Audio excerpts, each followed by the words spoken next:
Después, en el texto Pepe el portugués por Almudena Grandes, niño hijo de guardia civil relata su admiración por un hombre, Pepe el portugués. Un hombre libre porque pasaba los días al aire libre, trabajando sin camisa en el huerto, en los olivos o abandonado por el monte. Cuando niño dice que nunca en mi vida me había tan cerca de nadie, en el sentimientos que exprime son la fascinación y la admiración.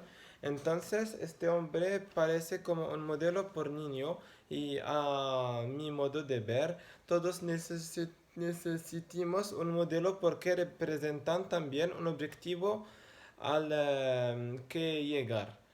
Entonces, un héroe puede ser un ídolo como un famoso o solamente una persona normal, pero que representa un modelo. La segunda partido es los superhéroes. David Brunat habla en su texto de un grupo que se llama los Power Rangers de México. Estas personas se caracterizan con sus ropas,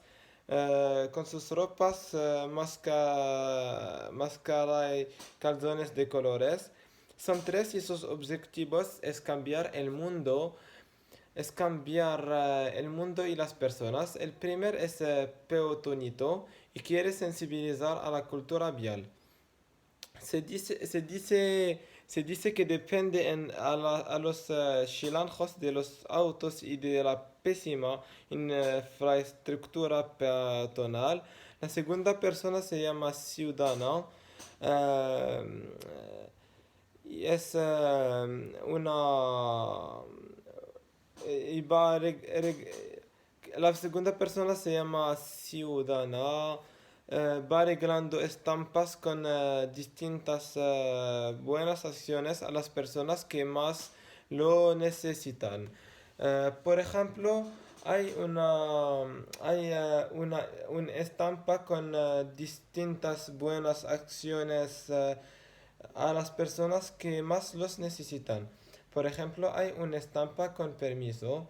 eh, Hay un sonría más al día y también suida al peatón.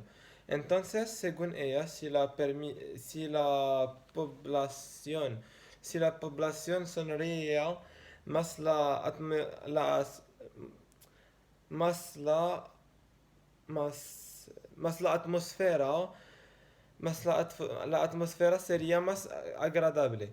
El tercer superhéroe se llama Takubo y su objetivo es reducir la violencia